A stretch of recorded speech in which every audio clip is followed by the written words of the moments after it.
All right, so for all of you that just heard that, the recording is in progress, so we're going to take off and go on this training. I'd like to welcome everybody. It's a great day. We've got, at one point, we had 370 people registered for this webinar. So anytime we have 370 people talking concrete for 2 hours, it's a great day for us. There we go. Again, we just want to reinforce to everybody, we'd like you to mute so that you don't interrupt this, and we do have the ability to mute you as we go. For those of you who don't know me, I'm Kevin McMullen from the Wisconsin Concrete Pavement Association. We have a great cross-section of people here today. I'm really excited about it. When we decided to do this webinar because of the extensive changes that have been made to the WisDOT standard specifications for the 2022 book, we talked about how are we going to get the word out on these changes, and this webinar was our first idea, and we have a great mix of state DOT folks. We have, it looks, my last count, it was over 40 consulting firms. We've got a mix of contractor members of WCPA. We have many ready-mix companies. We have, I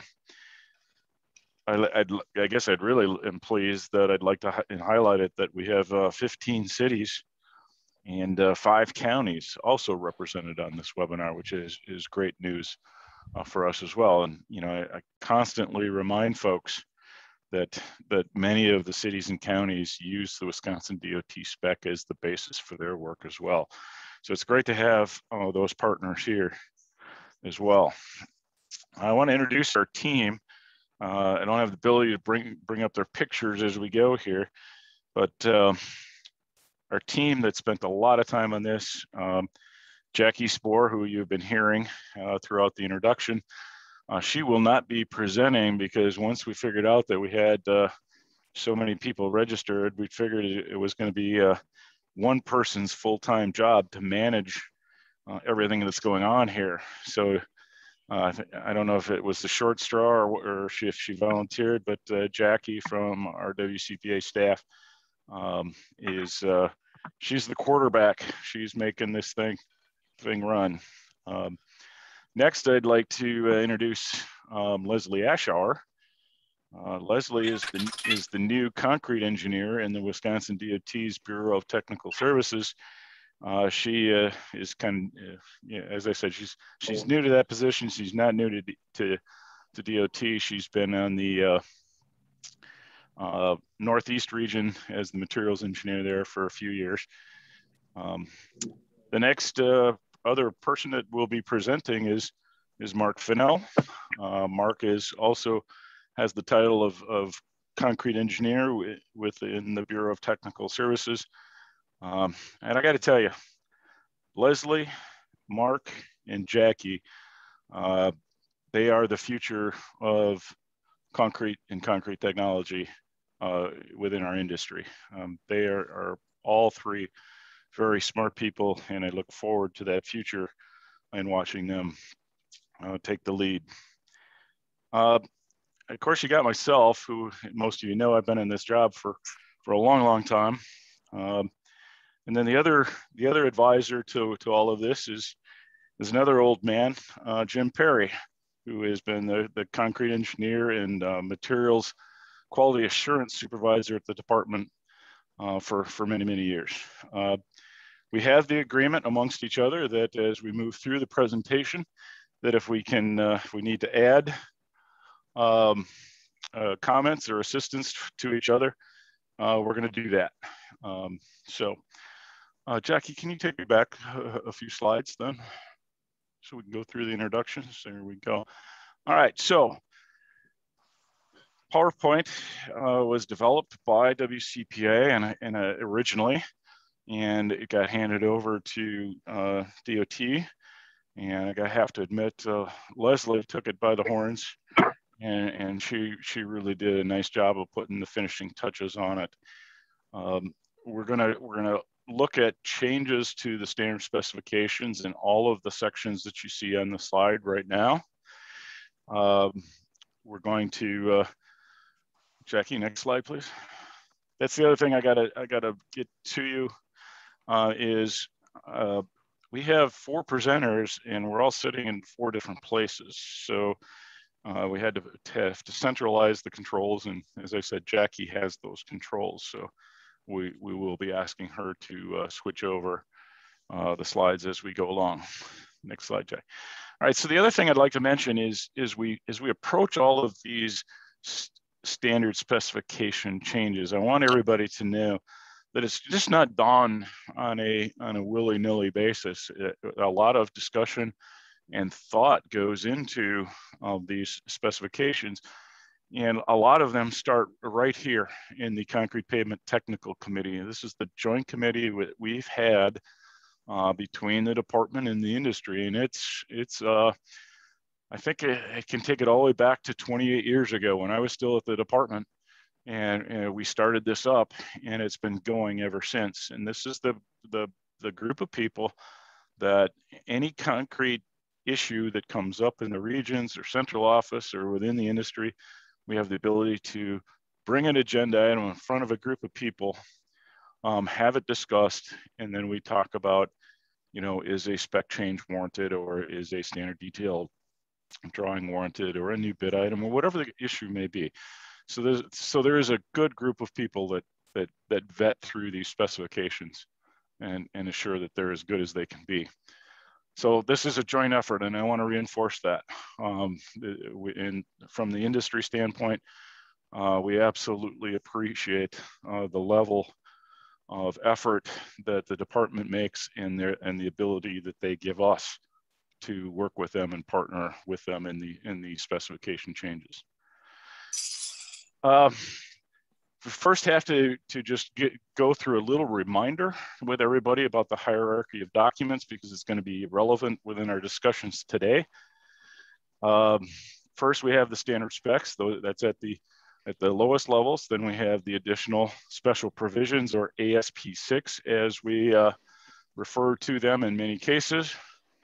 The next level of document is the plan, the special provisions to the contract, the addendas to the contract, and then ultimately, when the project is running, the contract modifications.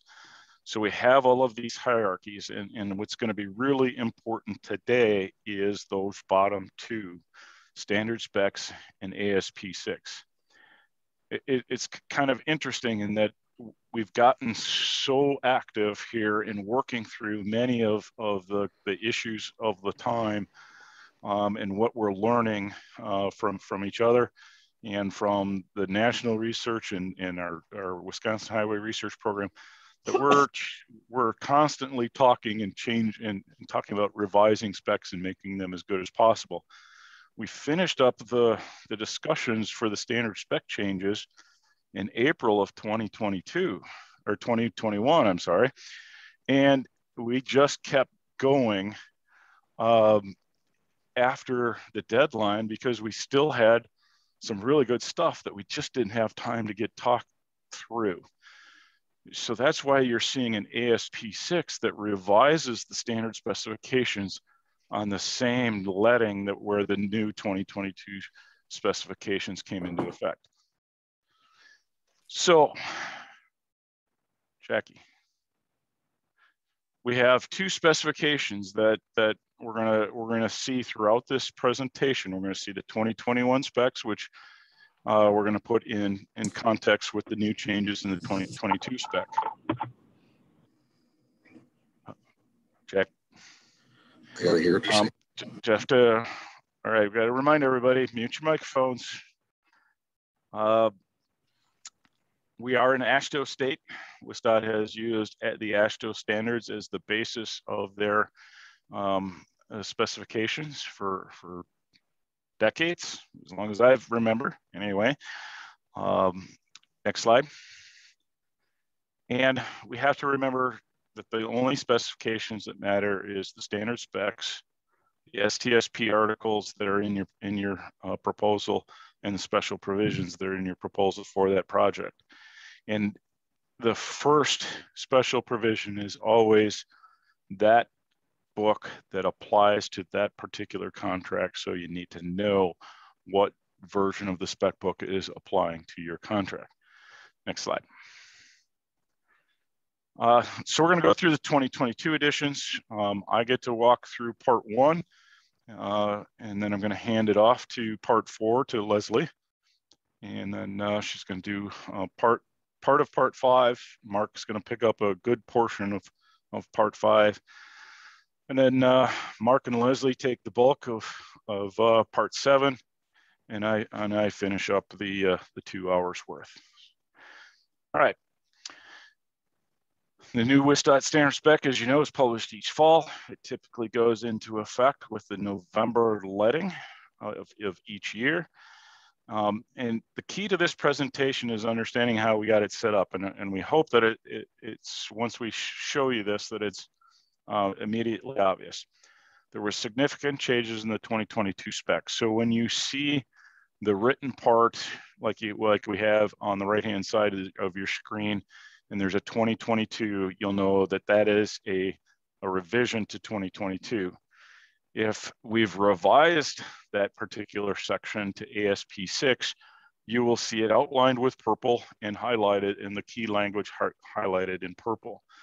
And in some cases, we're going to want to show you the 2021 spec for comparison, and that will have the 2021 next to it and outlined in red. So as we walk through this presentation, that's the form you're going to see. Next slide. All right, next. Going to first go through the section 100 articles, and we were asked by some folks in the department just to make sure we include some of the stuff that went out in the ASP6 in October 2020, because they're really important to bidding. And this is the first one that all the contractors need to remember, that they have to provide a pre-qualification statement on the department's form at least 10 business days before the time set for the letting to close. You have to do that every month. Next slide. Of course, the big changes in October 2020 was the DBE and the commitments to that. And they have to, at the time of submitting a bid, a contractor has to submit form DT 1506, which is a list of the subcontractors that they're proposing to hire, in a copy of the quotes that they've gotten from those. If they can't meet the DBE requirements, they have to submit DT 1202 with documentation of why they don't meet the DBE requirements. Next slide. There's a look at the DT 1506 if everybody has not seen it, and a look at the DT 1202 certificate good faith if for some reason they couldn't get the required DBE participation that the contract goal has. A revision to 10273 says if you can't meet that and you don't submit your paperwork in proper way, the department has the right to reject the contractor's bid. Next slide. 10212 says also was a big change in the DOT letting, in that previous years the bids had to be submitted by 9 o'clock, and by 9:30 they would read the bids out loud or begin posting them on the internet. They now have a 24-hour basically a 27-hour delay in posting those results of the bid, and the sole purpose of that is to review all the paperwork and the DBA goals and make sure they have it. So the bids are submitted at 9 o'clock on Tuesday, and they're opened at noon on Wednesday. And again, the DOT has the right to consider the responsiveness of the bid under section 1026, which is the DBE requirements. Next slide. All right, Here's our first real engineering slide in here, or material slide, and that is section 106 of fine aggregate quality.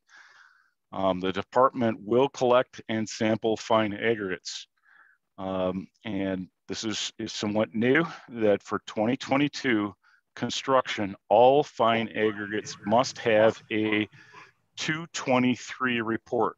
So if you're an aggregate supplier, you're taking quotes from an aggregate supplier, you have to assure that on the department's approved aggregate sources, that the fine aggregate you're proposing to use has been tested and approved for use in concrete and has a valid 223 report sitting there. Basically what that report says is the department requires that organic impurities, effective organic impurities in the fine aggregate and the fine aggregate specific gravity and absorption have all been tested as part of the approval process. The other interesting part up there is the red line. The department will test fine aggregate sources a minimum of every 5 years for pits and a minimum of 3 years for quarries. This was all done as part of the department's and industry's aggregate technical committee and was well vetted as part of the process to improving aggregate quality and the aggregate acceptance system. Okay, next slide. The other change in section 106 is that when an aggregate is tested, a split sample goes to the independent lab for testing, which then reports the results, and then the department can take the other half of the split sample and test it on their own. If both tests meet and are within specifications, the aggregate source gets approved. If they have testing which is outside of the tolerances by plus or minus 1% in lightweight pieces, this is the first year lightweight pieces has shown up in the spec. But if the difference between the department and the independent testing laboratory of the aggregate producer is more than 1% apart, then it has to be retested. The second part of the changes is that if you don't have a passing test and you choose to test it a second time, you have to submit to the department, along with the test results, a documentation of what was the corrective action or how did you change your production process in which to meet that test.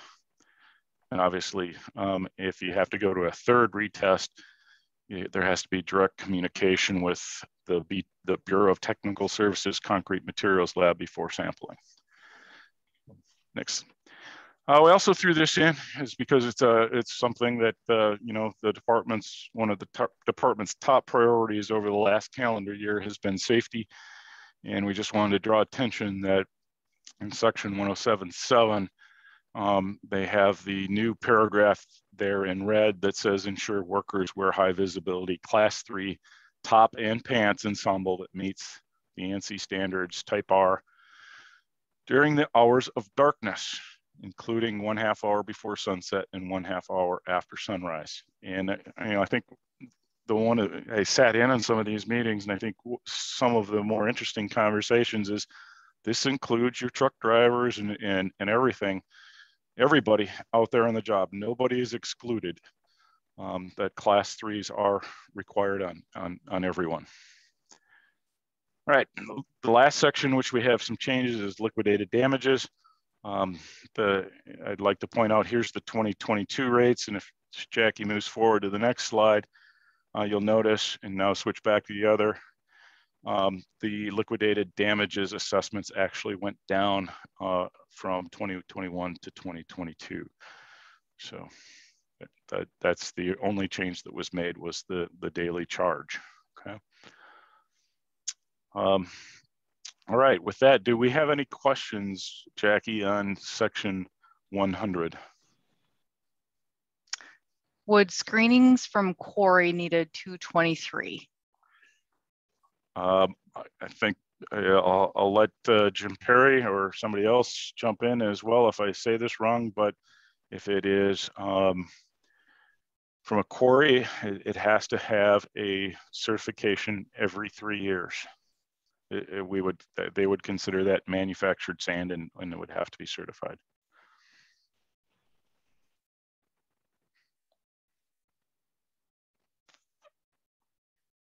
Okay. Any other questions? Just enter them in the chat. Very good. All right. Well, let's turn it over to Leslie to take off and tell us about the changes to Section 400. Good afternoon. So first off, we're going to start with Section 415, jointing pavements. This isn't really new to any of you, as this has been in your special provisions as an STSP. It's now just part of our permanent spec. So as a reminder, that joint layout is due 7 calendar days before paving, and that the engineer also needs to review that layout, and you guys need to make sure you have an agreement. So make sure you guys are working together. If there's anything difficult in the field that needs to be discussed, that the contractor and the engineer are both working together to come up with a mutually agreeable layout of what they would like to happen. Moving forward, we'll move on to the ASP 6 pavement thickness. So we didn't include any language from the 2022 spec on this because this whole section really did get revised with the ASP 6. So just for clarification purposes, a WTM is a WisDOT test modified. That means we have taken the AASHTO or the ASTM in part, and we've changed certain parts of it. And so that's why it's a modified procedure. And a WTP that's listed under probing and pre-placement, a WTP is a WisDOT test procedure. So we've defined here basic units. As you can see in basic and special units, how long that is, how many square feet, etc. That's not listed in the spec. That is actually listed in the test procedure. And the test procedures are contractual because they're listed underneath in the general section. They are contractually required. So that's where you're going to find the sizing of those units. Under the that last little purple line there, it does say though that I want to make sure contractors, you're aware that you will maintain those plate markings for 10 business days after paving. That will allow enough time for the department staff to be able to get out there to test. Basic units, the department will measure within those 10 days of placement. And there's also now a project reference plate for staff to use prior to each day of testing. They will establish a plate at the beginning of each paving stage. Paving stages are defined in the CMM in case there's questions or anything curiosity-wise. So because you might not be able to use the same plate throughout the entire project. So use the CMM as guidance as to when to relocate those. You'll get the measurements. The contractor can also record their measurements for reference. And then that's just there so that they're measuring each day. They know that their machine is reading properly. When you're testing, if at any time the plate comes in with 50 to 80% of that pay range, then they're going to measure that second plate. As a reminder, the acceptance testing, those are done with random plates. So make sure the department, you're doing your random numbers for which plate you're testing in the unit. If it's less than an inch or greater than an inch thin, then the procedure will be that you will MIT scan the plates before and after until you come with a plate that is within plan thickness. And then you'll ultimately core between the plan thickness plate and the previous plate that was not within plan thickness. The CMM actually was revised, just came out a little while ago. That has a very detailed example going through how to do this if we get to this point in the project. There's images, there's numbers, there's guidance. So please review the CMM to help you work through that if need be. Moving on to special units. That MIT-SCAN procedure is exactly similar to the basic units. The only difference here is that there is no measuring before plates and after plates. It's all within that one unit. So you'll measure the 2 plates within that unit and move forward with what happens. Probing, those need to be on a plate. Those plates are still obtained from the department. They're placed, and the probing will have to take place, and those both plates and those measurements are averaged and then put into the system for determining pay. And then the pre-placement measurement, those are all measured ahead of time, and there should be nothing where we should have any non-conforming thickness on those, because everything is checked ahead of time. If something is not conforming with the first measurements, contractor needs to go back and regrade and then remeasure and make sure that everything is acceptable prior to placement. In the test procedure within the CMM though, you do need to enter that information into a MIT report. So whether that's one MIT report is preferable if you just create a separate 136 report, because the project staff can enter that information, whereas whoever's on the department side will need to enter the MIT-SCAN and the probing measurements in the report that the contractor provides. As we adjust pay, on the next slide, we defined what areas will be considered to allow to remain in place. That's considered. It may or may not happen depending on what's going on in the project, but anything less than 100 lineal feet can be considered to be left in place, or there may be the requirement for removal and replacement. So just wanted to let you know about that. The next slide shows us the CMM. I wanted to make sure that you guys understand, you have to have the AASHTO or the ASTM procedure with the CMM procedure to have the full testing procedure when it is a WisDOT modified test procedure. So make sure that you read through everything pretty carefully, strike out what you need to, add what you need to, and have those handy. What's highlighted in red on that slide is where the units were defined as to the size of the basic unit and the special unit. The opening to service, that needed to change due to some of the changes that occurred within 501. So if it's a straight cement, there's no blended SCMs or anything else in it. If it's a straight up cement, the equivalent curing days is 4. That's no different than what was in the previous 21 spec. And then if it's a blended cement, it has slag or a Portland limestone cement or a fly ash with it, then the equivalent curing days goes to 7. So we removed that number 5 that was in there from 2021. And that is all we have for the changes in section 400. Are there any questions?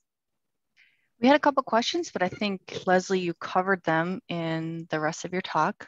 I did have one question. Will the recording be available on the website if you need to leave early to cover a project? The answer to that is yes, we are recording it and we plan to put it up on our YouTube channel as well as our website. Great. All right, then I will hand it off to section 500 with Mark. We have one additional question that just came in from, will WisDOT make the ASTM test procedure available on the internet? We are not I can allowed. go ahead. Go ahead. Go ahead, Liz. Okay, yeah, I'll go ahead and take that. So unfortunately, we can't, the department can't post ASTMs or AASHTOs on the department website because of the agreement we have with Compass. So we can exchange within the department, but we cannot go outside of the department. Hopefully that answers your question.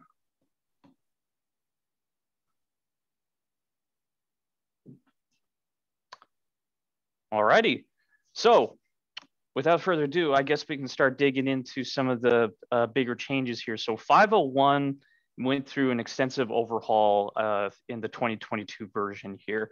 And when I looked at the 2021 version, it was kind of a giant puzzle piece, which is why you're seeing this image, because, you know, it started out with, you know, the different types of cements, then it kind of went to air and trainer, and then it kind of bounced all over the place. And I was like, it kind of seems like somebody decided to throw a whole bunch of puzzle pieces on the ground and see how it landed. So in this case, you know, we wanted to kind of reorganize 501 in a way that makes sense, and so that we follow a natural progression when we're talking about concrete. Next slide, Jackie. So part of that is kind of starting out with, well, what is concrete? So here's some basic definitions. Like, you know, there's different types of nomenclature for concrete that we use within WisDOT and Wisconsin in general. When I first came here, because I'm not originally from Wisconsin, I was rather confused by some of the terminology. So we added a definition section to kind of help newer people that have never worked in the concrete world in Wisconsin, and, you know, help them better understand what's coming their way, so that they can be like, oh, I know what you're talking about when you say ancillary concrete, or, oh, concrete class and concrete grades. Like, oh, I know exactly what we're talking about. So it's just making sure that we, you know, keep people informed of what things are, and also establish what those definitions mean. Next slide. So starting with our natural progression, we're going to keep with, you know, talking about cementitious materials first, the very, you know, basic building block when it comes to concrete. Without cement, you don't have concrete. So not a whole lot of the content changed within here, but I do want to point out that the biggest change that we did make with this particular section was we removed the 10% maximum requirement that was called out in 2021 in the previous spec versions to allow to whatever ASTM C595 allows, which I believe is up to 15% replacement with limestone. So we removed that requirement. We're just trying to make sure that we're using the ASTM as best as we can, and also trying to harmonize with how the world is changing around us. Next slide. The next section that's completely new is supplementary cementitious materials, or SCMs. Before, this section was kind of outlined as, you know, pozzolans and then slag. In reality, there's a much broader umbrella that we need to bring all of these materials under, and that is SCMs, because they're all SCMs and they all have different characteristics and they have different testing requirements. So we wanted to make sure that we captured that umbrella. The one thing I do want to point out is that one of the new SCMs that we are adding to the family here is silica fume. Before, it has been used in Wisconsin, a very, very light usage, especially on structure projects when it's required for permeability reasons. So, but we wanted to add silica fume in there because it's a material that we would like to see people have access to and know. Another material that we added was also the addition of blended SCMs, because that's something that is being investigated as some of these SCM supplies start coming a little bit shorter, where people are going to start getting really creative. It's like, well, how can I combine these things? So we just wanted to expand our specification to start including more options for the department and contractors to have access to. And then another addition to that SCM family is alternative SCMs. So alternative SCMs are typically like your non-traditional SCMs. They're not your slags, they're not your fly ash, and they're not your silica fume. They're typically not necessarily proprietary, but they're rather, you know, it's materials that don't necessarily fall under the traditional realm of SCMs. So we wanted to include those in there in this fashion. So with continuing onward, so then we move on to chemical admixtures. And here we talk about, like, you know, your air entrainers, your retarders, your water reducers, your accelerating admixtures. We talk about all of that. However, we did make an addition for 2022, the addition of hydration controlling admixtures, or some people also know them as hydration stabilizers. So that is a new addition to 2022 into contractors' toolbox that they can have access to. Next slide. So here's one of the ASP6s. One of the things with the water testing, there were a lot of ASTMs that were associated with this test that have been discontinued or have been obsolete for years. And so we had to convert all of those test procedures into Wisconsin test procedures. And all of those can be found in CMM 870 as attachments. Next slide. So continuing onward, this is just, once again, the content for mixing water hasn't changed very much. Again, this is just more of a general reorg and organization. Next slide.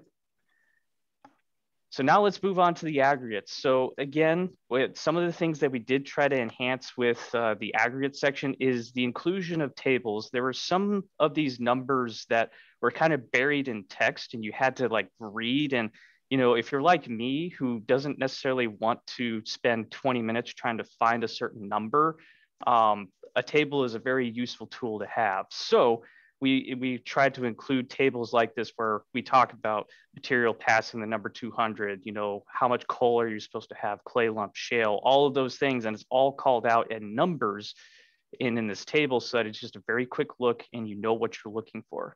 Next slide. You know, same thing with the coarse aggregate. We're doing the same thing here. We're including that and we're not really changing the content. We just kind of reorganize things in a much more logical progression. So, you know, as we started with cement. Then we got to SCMs, then we got to water. Now we're talking about aggregates. So there's a progression here. So in addition to anything, the only other addition that we made again is all these different tables. Next slide. So one of the clarifications that we did make in this particular session was concerning when to use number one only stone mixes, or in this case, mixes that use what's called one coarse aggregate that passes completely through the 1 inch, 100%. And so before it was kind of muddled and didn't quite make a lot of sense. So we decided to clean it up so that, you know, we listed the items that are just like, these are the items that are part of the exception. And as you can see with the last option, you can put in a request for, can I use a number one only stone mixture? Next slide. So now we start getting into some of the bigger changes with 501. So one of the changes that's happening is we are kind of transitioning away from accepting based off of individual gradations and going more towards combined gradations. So we're combining whatever gradations you have, and if they fall within certain limits, then that mix will pass. So one of the big things that we had to kind of do is develop a couple of tools to kind of assist with that. So we developed completely new combined aggregate gradations. And so as you can see in table 5014, you'll notice that there are two different types of combined aggregate gradations. There's one for your standard mixes, which means you're using like a number one, number two stone with a fine aggregate. And then there's the 100% passing, which is your number one only stone mixes. So please pay attention to that if you're developing a mixture design that's supposed to have just number one stone only. Next slide. Now, the biggest addition, and to expand the toolbox even more, is the addition of the Tarantula curve. The Tarantula curve is finally making its debut in the 2022 specs for a long time. It's actually been an STSP, so it's been rather optional, and a lot of contractors have started to explore optimized gradations and using the Tarantula curve. And so they've been exploring it and they've been experimenting with it, and the department has felt that, you know, people have kind of got their feet wet, they know what they're doing. So it's time to kind of introduce it to our specs and see how much more we can carry it forward. Next slide. So some of the things that we had to kind of think about when we were talking about, you know, Tarantula curve, because that was heavily associated with optimized aggregate gradations. And so whenever you hear optimized aggregate gradations, or OAG, that's the Tarantula curve. You're proportioning your mix based off of the Tarantula curve. And the highlight that I want to make here is for pavement projects that are over a total contract quantity of 50,000 square yards, you must use an optimized aggregate gradation. So you must use the Tarantula curve, right? I just want to make that abundantly clear. And the rest of this section kind of talks about what's required of the combined aggregate gradations, and then also covers curing materials, which we didn't modify a whole lot with those sections. Next slide. Now, another big change that has come is the elimination of some of the more nittier, grittier details when it comes to concrete grids. You know, you had your AFAs, your ASs, your ATs, and you know, the list goes on and on and on. So we decided to be like, you know what, why don't we simplify it and we just say grade A, because that's a lot easier to remember. It's like, well, is this a grade AFA or is this a grade A? You know, so there's a difference. The one thing I want to draw your attention to within this table is that center column, minimum cementitious content. Now it's cementitious, and cementitious includes cement and any SCMs in that cementitious content. So I just want to make that clarification, just in case if there's any confusion related to what cementitious content meant. Next slide. Now, again, another big change is with some of the things that we're doing with the combined aggregate gradation limits and accepting based off of the combined is, you know, eliminating the need for some of these blue book mixes. And funny story, I learned that this was literally called a blue book mix. And this is where this table kind of originated from. And so we, can you go back, Jackie? Thank you. So we went ahead and we eliminated those mixes in lieu of using either the Tarantula curve or using the combined aggregate gradation limits. So, but that's kind of the big thing that we changed with that. All right, next slide. All right, so continuing onward, minimum SCM requirements. So this is relatively new to 2022. And the minimum cementitious requirements is going to be 15% of any SCM, okay? So 15% of that SCM, it could be slag, it could be fly ash. There is some subtle nuances with silica fumes, so be careful with that. So I would really read into the silica fume specification to understand a little bit more. But the one thing that we wanted to do to make sure that there was enough supply out there for these SCMs was the inclusion of class F fly ashes that are not currently on the APL, and they're currently capped at 15%. So that's how you can kind of work around maybe potentially some of the supply issues if that is something that we encounter here in the near future. Next slide. So moving on to optimized concrete mixtures. Now remember, optimized concrete mixtures is talking about optimized aggregate gradations. So they go hand in hand, all right? So just keep that in mind. When you see optimized, just think Tarantula curve, all right? That's kind of what I want you to take away from all of this. So before, in the STSP, the minimum cementitious requirement was actually at 520 pounds per cubic yard of cementitious material. So that was the limit at that point. But after some discussion amongst the group and that team, we decided, like, you know what, let's go ahead and push it down to 500. Not saying you have to go to 500, but it is an option to go down to 500 pounds per cubic yard. And as long as you pass some of the built-in tests within the mixed design spreadsheets, as well as the mixed design process, then you'll be golden. All right, next slide. All right, so just bear with me. We're almost through all the 501 changes. This is just one of the minor change. There was some confusion about whether or not the super air meter or the SAM can be used as a type B test as a supplement for air content. So, and the answer is yes. All right, so we wanted to make sure that whatever meter you're using, whether you're using a standard type B meter or you're using the super air meter, the air content that you get from those, from that meter is equivalent. All right, next slide. Just a minor edit here with concrete delivery. Because of the nature of some of these hydration stabilizers and hydration controlling admixtures, some of the the delivery times that you see above the section in red may not necessarily apply. So there needs to be a consideration when a hydration stabilizer needs to be, when a hydration stabilizer is used. Next slide.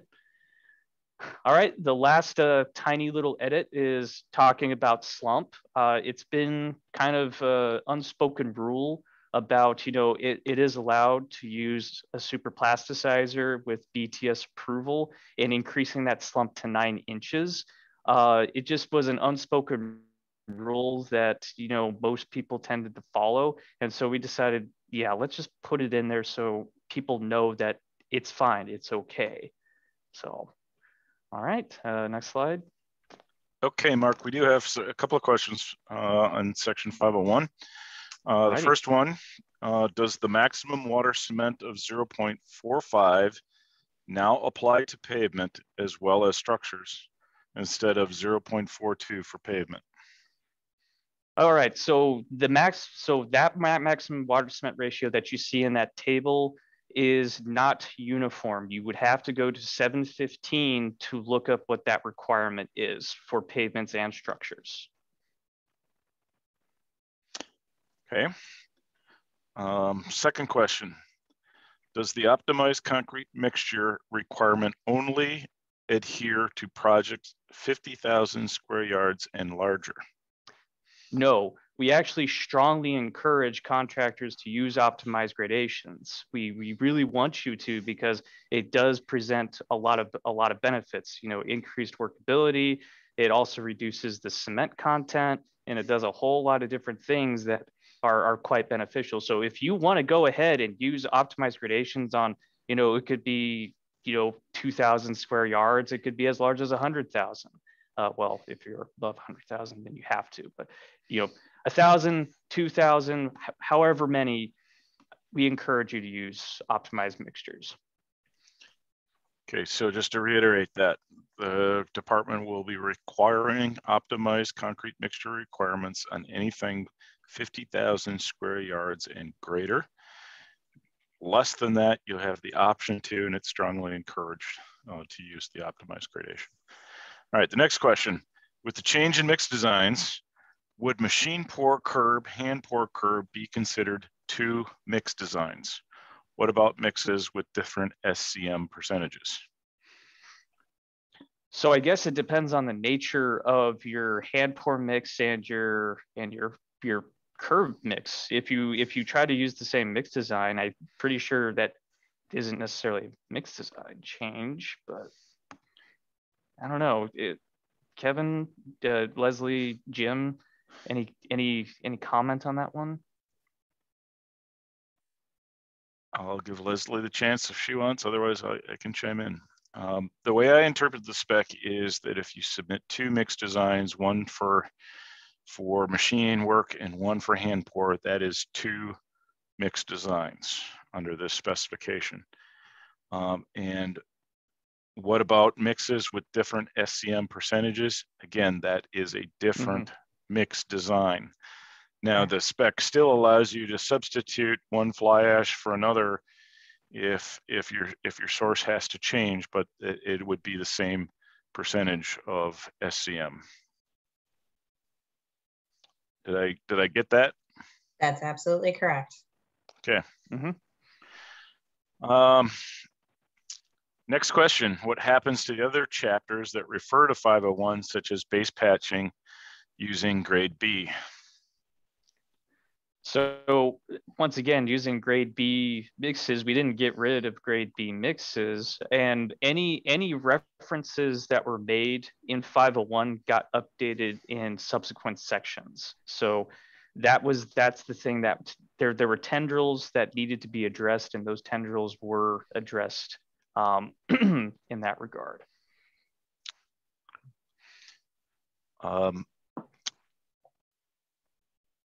But beams are only required on jobs over 50,000 square yards. Man, you guys are jumping way ahead. So that's in part 7. And I guess as a precursor, then yes, if you have a project that's over 50,000 squares, you will be required to do flex beams. Next one is, can you still use a straight A mix? By straight A mix, I guess I would say my interpretation of that would be 100% Portland A mix. And to answer that question, There are, it would require the engineer to, get confirmation that that is okay. So it can be waived. The engineer may waive that requirement if necessary. The engineer may waive the requirement for the provision that requires a 15% SCM. Okay, so if you work with the project engineer to get approval to not use the SCM, then you can use a straight A mix.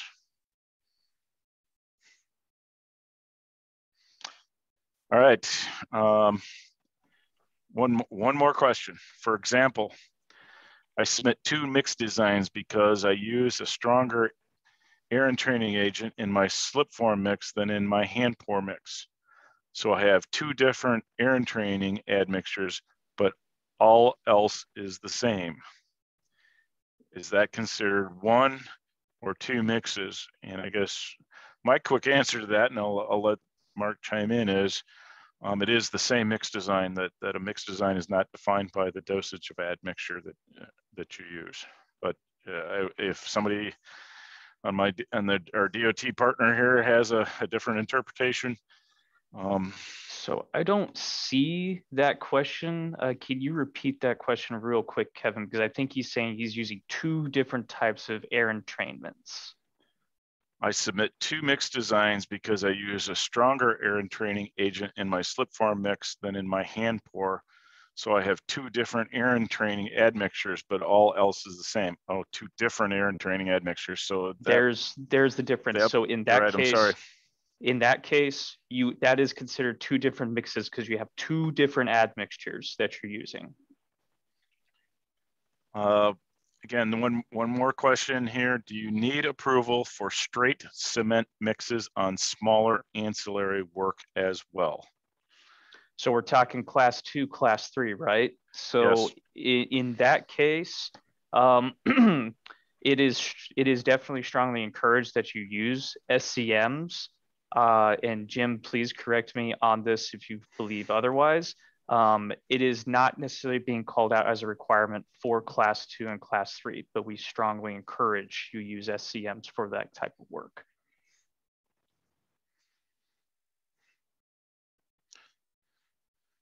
Boy, we're getting a lot of questions on this segment, which I guess we anticipated. What about the same mix, 1 main line, 1 handwork, only difference is the water amount? So the difference is the water amount. So my question there is water amount. So in that question, are you altering the water to cement ratio? Is my key. It's like, are you holding 1 constant? Or are you changing your water to cement ratio along with that reduction?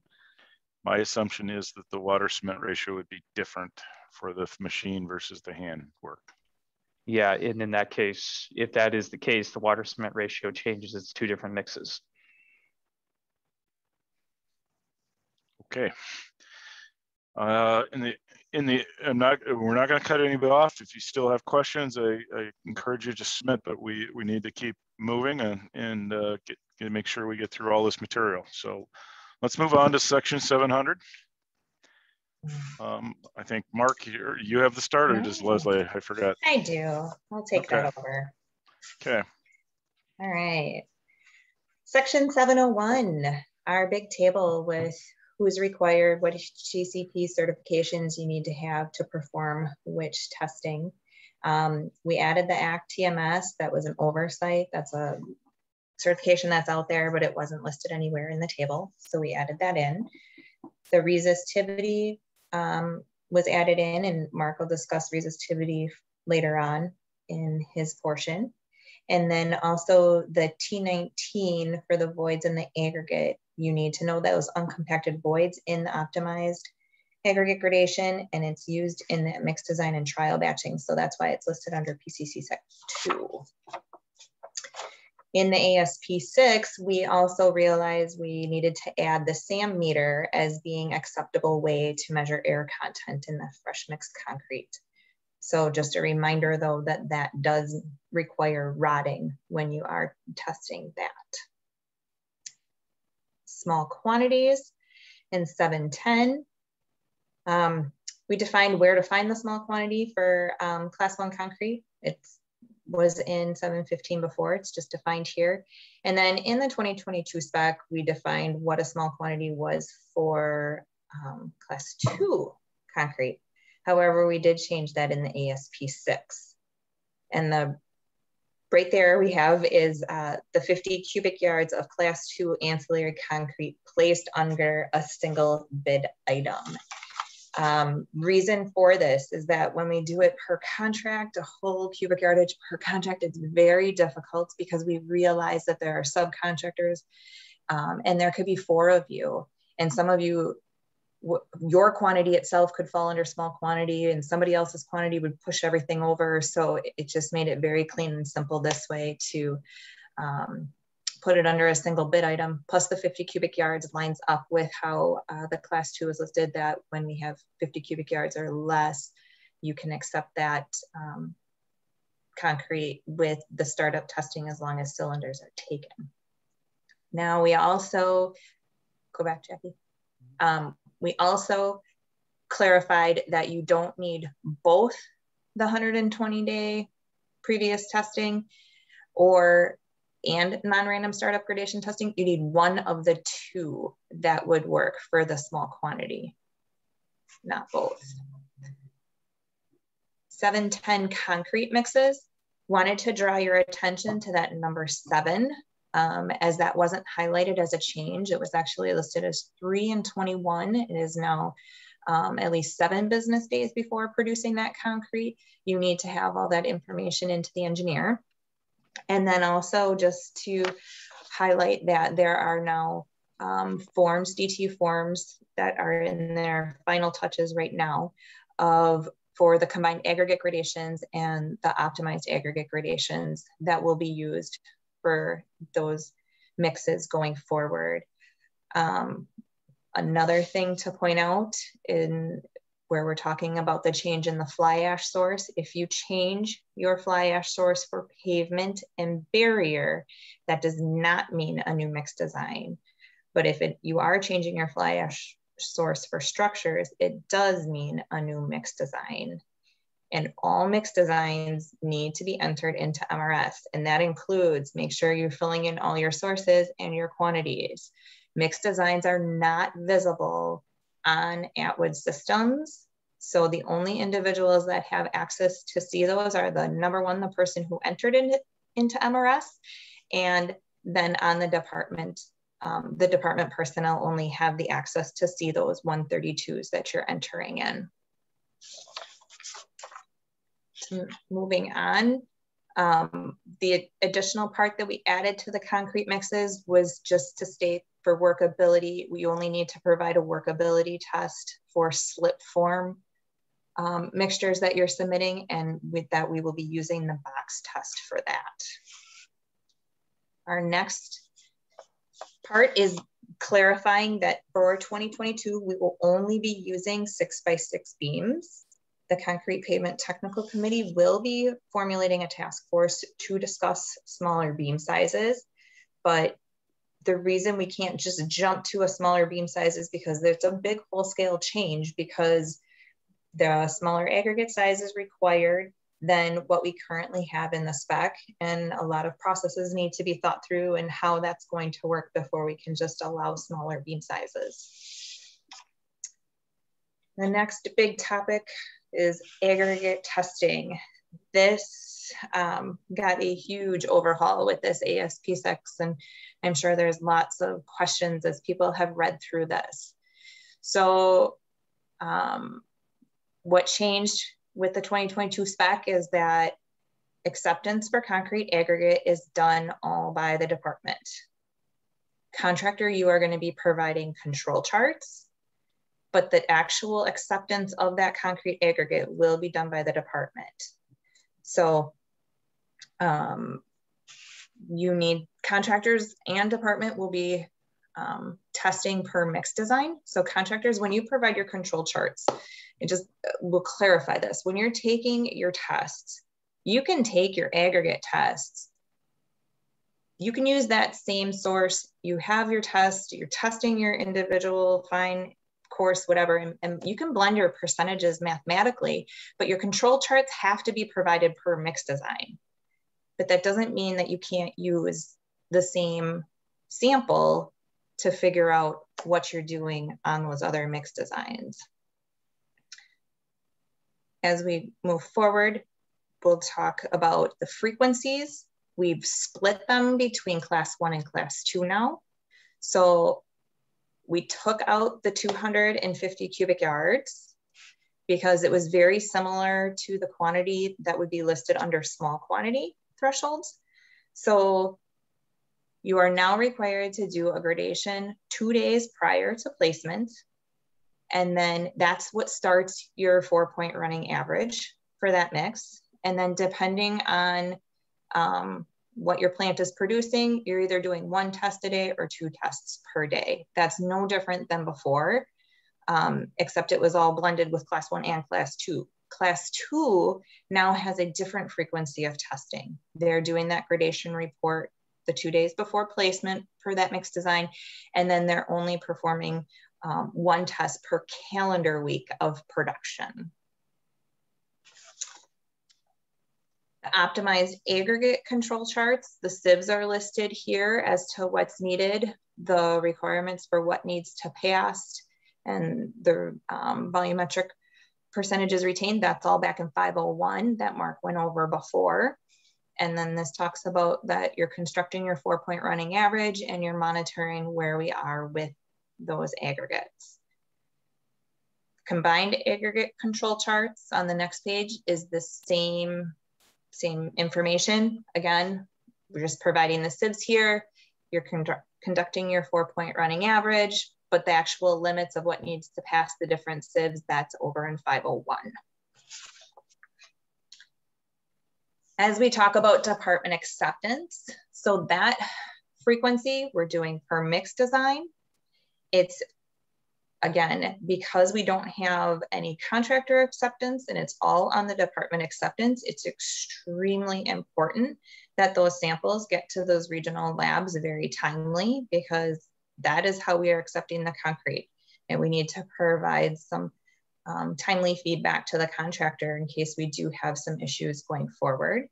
We do state that additional samples can be taken at the engineer's discretion due to a change in conditions.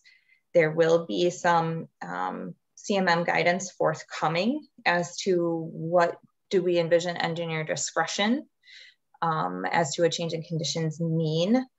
Right off the bat, I can tell you, if we have an extreme major rainfall or if we have a change in the aggregate color, those are a couple of reasons as to why the department may want to go out and do another test. Talk about the frequency of the department testing. So for class 1 pavements, you're gonna test 1 aggregate gradation per placement day for your first 5 days of placement.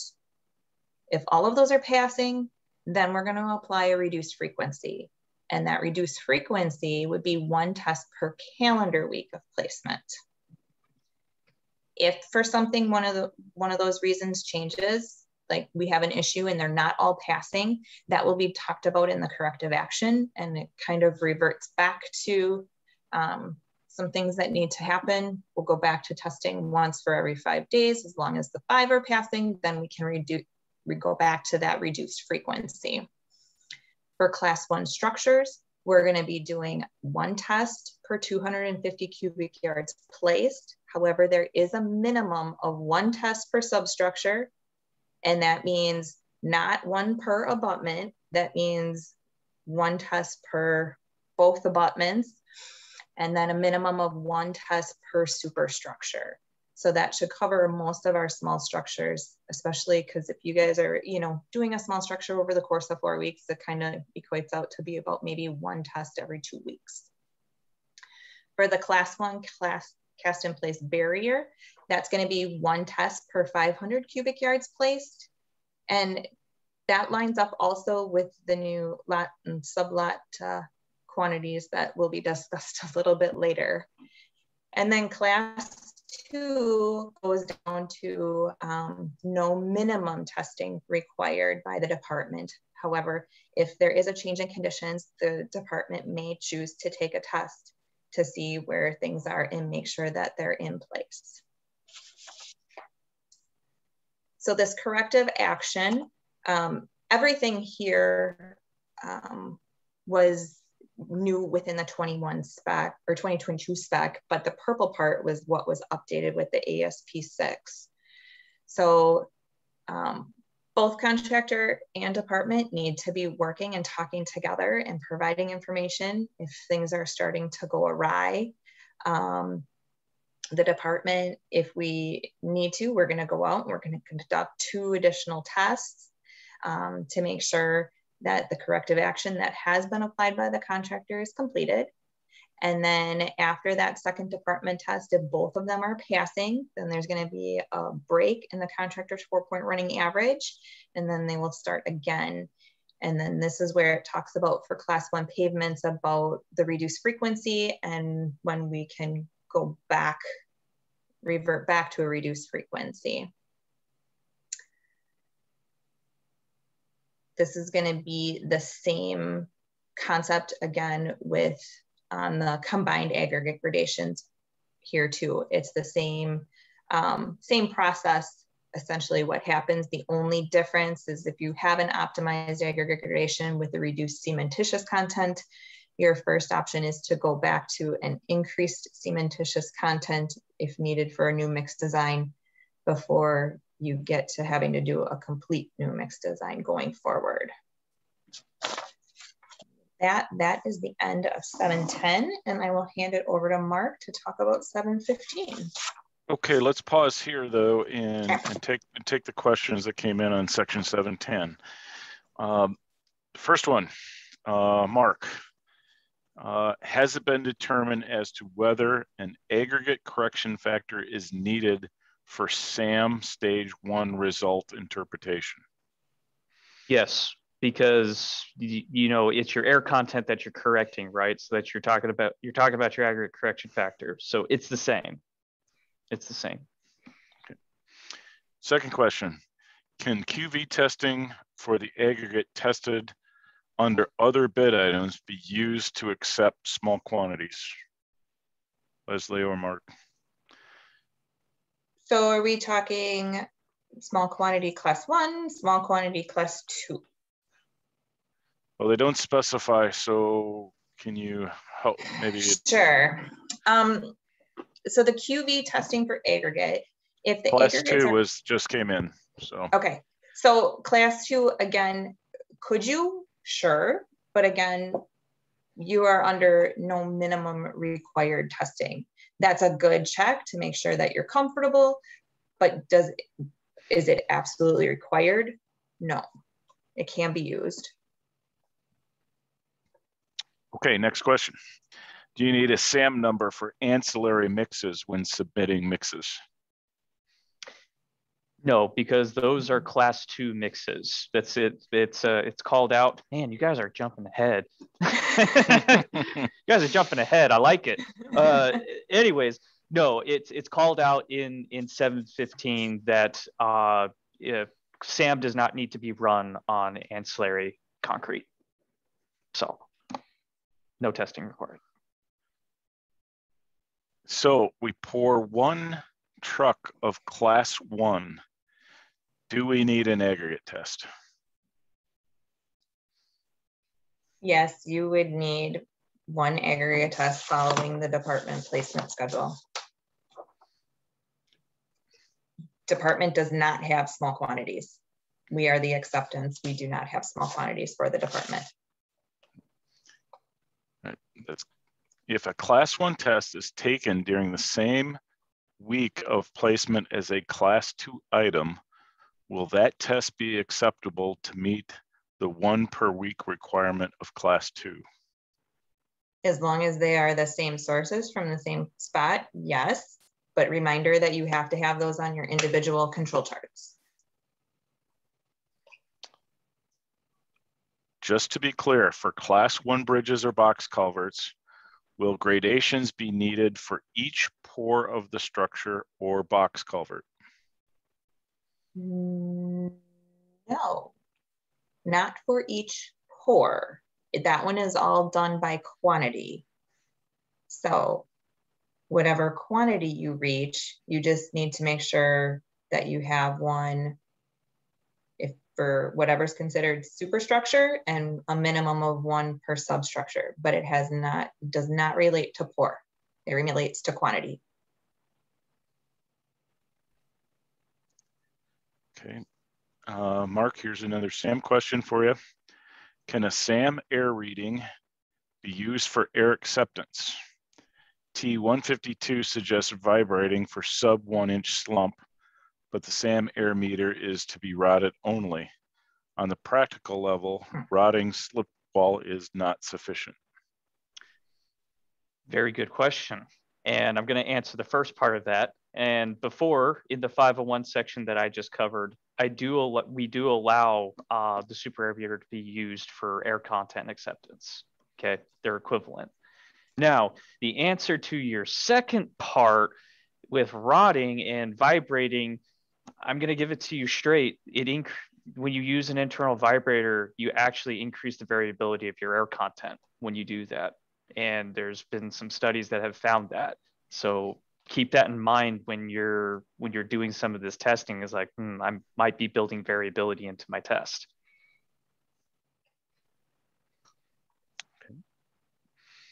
I think that's where we'll keep moving forward. Will the department provide control charts that the contractor will be required to use? In other words, is there a standard form, standard control chart that you want to see? There is not a current standard control chart. Would I like to get there? Yes, we're just not there right now.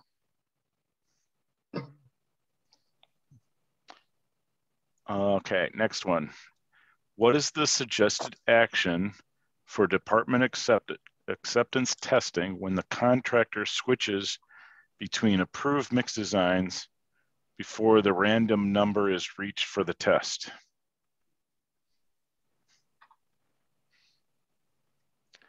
That's one of those really, really hard questions.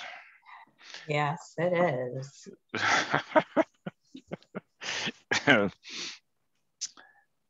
What is the suggested action for the department acceptance testing when the contractor switches between approved mix design before the random number is reached for the test? My initial reaction is there is a provision in there that says if it's within the first, what is it, 25% of a sublot can be put back to the prior. But if you're past that point, it would be recommended that you take another test. Am I right on that? Yeah, I'm pretty sure that's how it's labeled, is if you have something that's 25% or less that could be absorbed into the previous lot. Those are also things that we will be working on to provide CMM guidance for. So I have copied that question down, so it does get answered when we do the CMM update. I think we answered the next one already. Are QV samples only being incorporated into 4-point running average only? And if it pushes the running average outside of the control limits, we make corrective action, or does it push material into non-conformance? So QV samples are not going into the 4-point running average like they have been for like base aggregate. Contractor control charts are completely independent of the QV samples. The QV samples are the answer is the answer, and the control charts are monitoring your trend as to where things are going. And so the guidance for what happens, it's the contractor's 4-point running average or the department test results of the percent passing by weight exceeds the combined or the optimized aggregate gradation limits. That's when you start following the corrective action policy. Does that make sense? Okay, last question, then we got to move on. Is the QV testing result turnover time going to be extended? We are not looking at doing that right now. All right, I just got in. Oh my gosh, they're coming in faster than I can say. Let's move on. Will QC aggregate samples that fail be required to be resampled, or will QC testing results be dependent on the control chart running average? QC testing results are dependent on that 4-point running average. Does the class 2 gradations need to go on control charts as well? Yes. Okay, it's time to move on to the next segment. Alrighty, so let's go ahead and talk about 715, the other edits that we've made to this particular section. So the first thing that was edited was the quality control plan. So as was mentioned before, when you had failing aggregate gradations, there's a corrective action that needs to be utilized.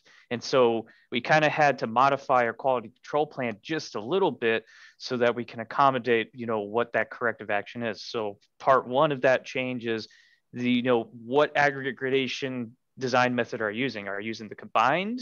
Are you using the Tarantula curve? Like, which one are you using? So just identifying which one of those gradation envelopes we're using. Second off, the other thing is, methods of monitoring and adjusting those blends and stuff. So how are you going to control your operations, essentially? Just making sure that if you do start trending to one of those limits, what is your action to kind of, rectify yourself before you hit that, oh man, I failed a gradation, I need to enact a plan, and then when you do come up with that, whenever you do have a failing gradation, you do have to have a plan of action going forward. It's like, what are you going to do? Are you going to adjust your aggregate proportions? Are you going to add another aggregate to make up for that loss in gradation? How are we going to go about correcting this? The other thing that we have included, and as Leslie alluded to with the task force, is with the beam sizes. Even though currently we are looking at 6x6 beams only, we are going to investigate the use of smaller beams. So in this case, if we do decide to go with these smaller beams, then that needs to be indicated, because AASHTO does say you have to use the same beam size when you're comparing test results. All right, now going on to the documentation part, go back. So going to the documentation part, there was just some clarification that we made about what needs to be reported to MRS, and it's clearly listed down below: QC tests, engineer directed tests, and corrective action tests. There was some confusion last year over a couple of things, like what tests actually have to be submitted into MRS, and we just wanted to make sure that people understand, like, these are the tests that have to make it in. Next slide. So going on to class 1 mixes. So if you're not dealing with what's called like if you're dealing with structures or barriers, you'll be doing compressor strength. But if you're doing pavements, then you need to do 5 pairs of flex beams on as part of your trial batching procedure, and you need to test that at the 28-day interval.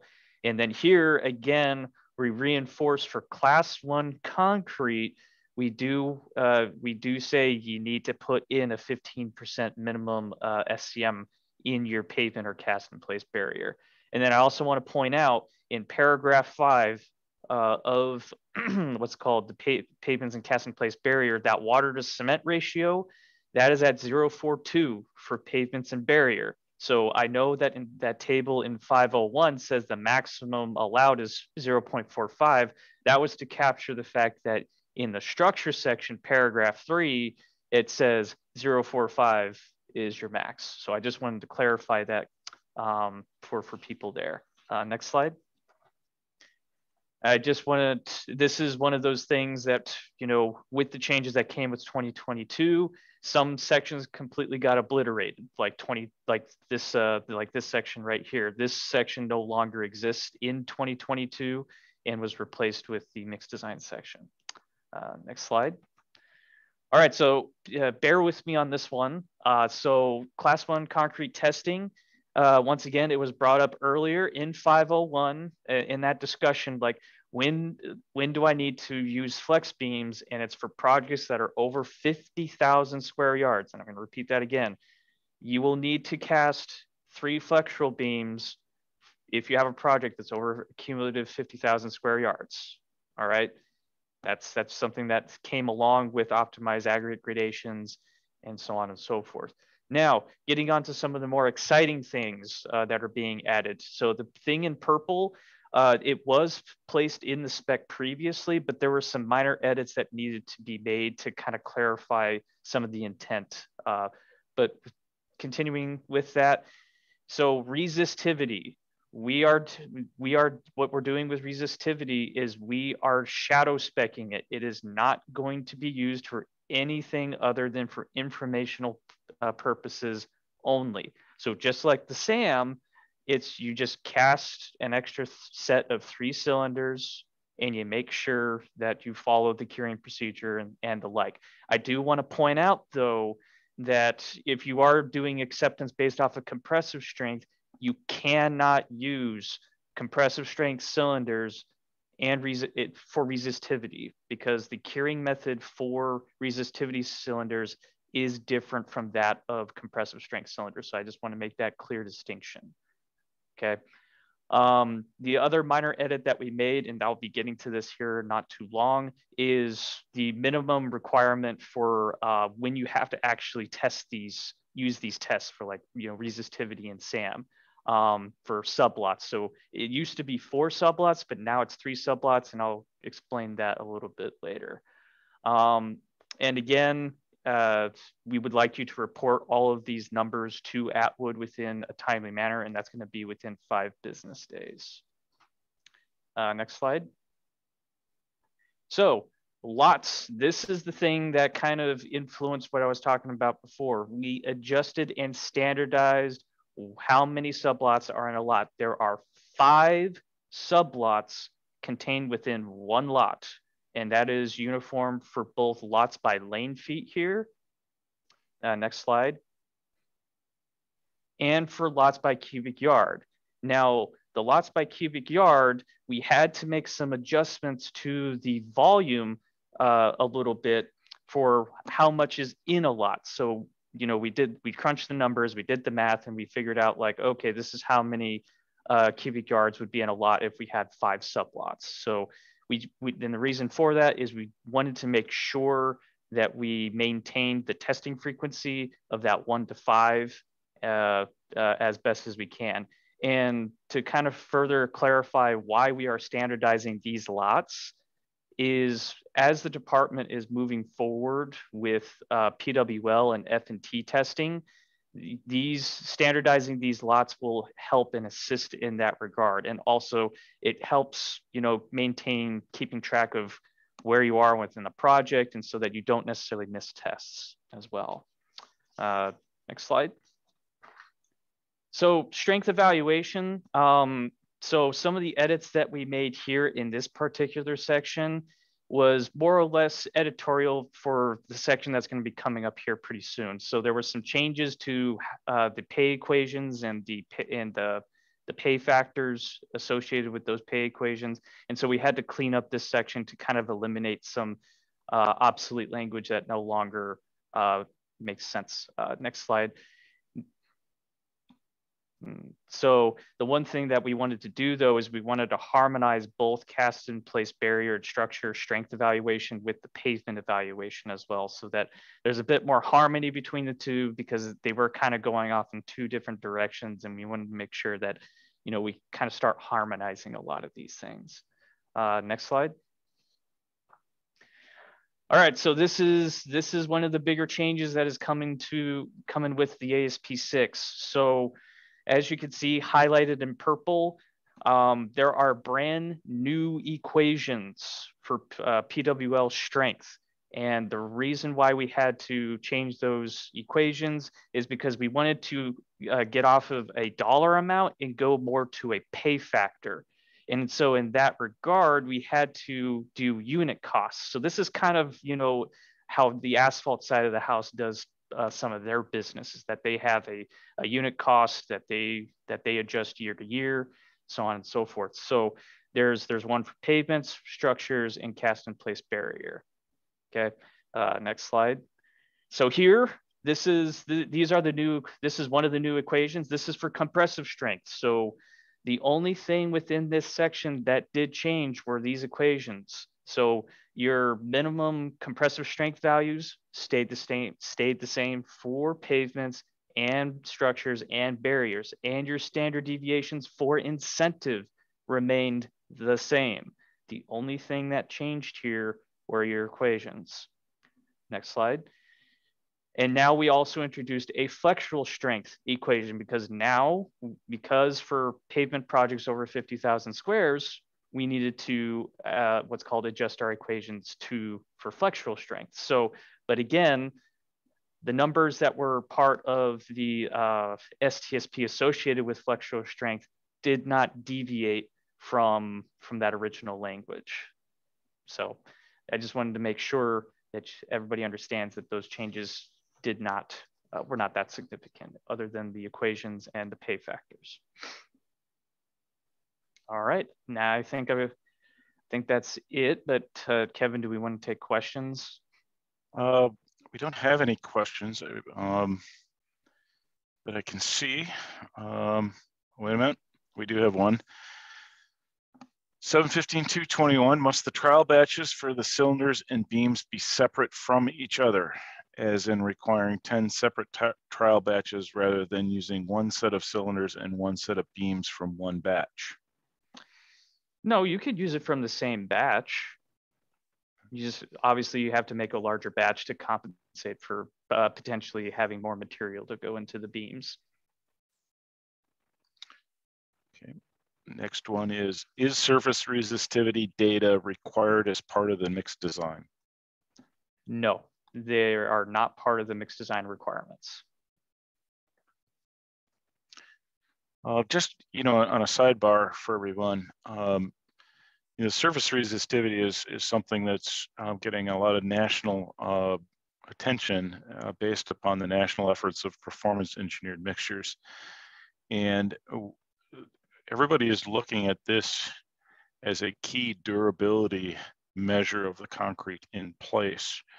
Right now, we're assuming we're getting that durability inside the requirements for fly ash or supplementary cementitious materials. As we move forward, the discussion that's been going on is, as we move forward and we learn what surface resistivity is and the typical values that we're getting for Wisconsin concrete, that we would someday have that surface resistivity specification for Class 1 concrete pavement, Class 1 concrete structures, right on down the line. And at that time, then the percentages of SCM'S would most likely disappear from the specification. So, you know, it's just how we would progress through the specifications over time. All right, I see no other questions, so I get to finish this off through the rest of the course here. Section 716.1.212 is quality control plan. You can see the differences between the 2022 and 21 spec. is that you need to identify the concrete items that would be designed and accepted using optimized gradations, and then expand on your methods for monitoring and adjusting the blended aggregate gradations and the methods for a corrective action. So again, it's the same kind of language that showed up back in 715, but it's in a kind of a smaller abbreviated form in 716. Next slide. 16.2.1 Class 2 concrete. That section you can see in red is report concrete test results to the engineer on the day sampled, except for long-term testing, report on the day tested. So again, that's just defining that, hey, on the day that you take air, slump, and you need to report it on that day, and then as soon as you test the strength, it has to be reported as well. That's the main change. So if we can get to the next. Right, so this did get revised just slightly in the ASP 6. Again, they just added temperature to the list of number 1. So you're going to test air, temperature, and slump every 100 cubic yards for each mix design. Previous mix design and grade. Number 2 again was adjusted just to clarify each mix design. Next one. All right, so do we have any further questions in section 7? I see none. Oh, wait, we do have one. If concrete aggregates are accepted by the department testing, then QC testing is used for the contractor process control only. That's the question. So it is used for the contractor's process control, but it is also used in conjunction if something is needed due to a corrective action, because maybe the contractor is noticing something ahead of time and they're informing us, and then we can start that corrective action process. But again, there are no credits for non-conforming aggregates. It is literally a stop. Either we do the corrective action and we figure out that it works and they can continue on, or it is literally a stop and submit a new mix design. I've had a request to put up the last slide. But I don't know what the question is.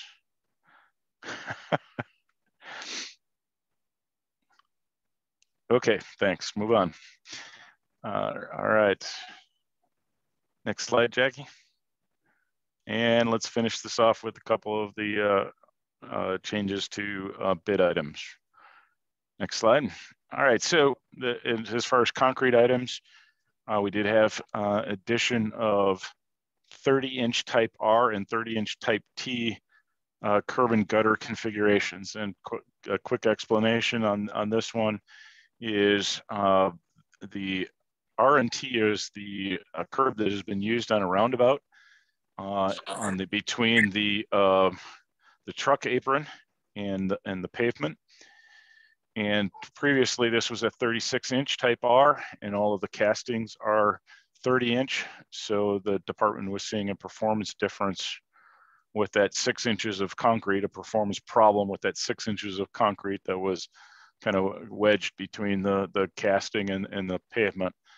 So they were just looking to prevent that from occurring. It was a maintenance issue. So it got revised to a 30-inch type R and T curb and gutter rather than the 36. Next slide. And then once we went to flexural strength as part of acceptance, they had to create the formal bid item of incentive flexural strength concrete pavement and incentive compressive strength concrete pavement and the dollar amount. Next slide.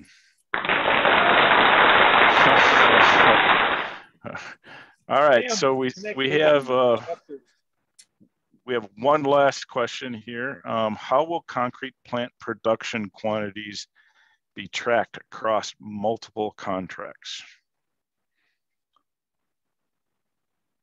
Anybody want that one? But that's not something that's changed from previous years. So how have you done it previously? So I guess if I was to understand this question the right way, and if I'm wrong, you know, correct me. A particular plant could be supplying multiple jobs at any one time, and it is up to the concrete producer, whether it be a ready mix supplier or a contractor with a central mix plant, if he's supplying multiple jobs, to track which quantities are going where, and then test at the appropriate frequency as outlined in the specification. It is entirely up to the responsibility of doing this to the concrete producer and reporting out those test results and getting them to the right contract. That's, like I say, this is the project engineer, the DOT representative, would have no knowledge of what's being supplied to the other contracts. So they will be doing their QV based upon the amount of concrete going to that one contract, because that's the only way they can administer. But the spec does give the producer the ability to supply multiple projects at the same time, but it's entirely up to you as a producer to coordinate that with all of the project staff. Leslie, did I say that correctly? How I understand it, yes. Okay, very good. I just wanted to make sure you had concurrence. For section 716 was the report concrete test results to the engineer on the day sampled, referring to verbally telling the engineer the test results. In that same sentence, it also tells the contractor that they need to put that information into the MRS. So I'm comfortable if you report verbally when you're there, but then you also need to get that into the MRS that evening, whenever, and provide that information. Okay. All right. We went through a lot of stuff today. And I guess I want to let you know that this is not your only chance to get more information on this. WCPA members, I'll be doing a session directly for you, and Jackie and I will be doing that in early December. We will be advertising that date very soon. For those cities that are present, I will be outlining a lot of these details later this week in a presentation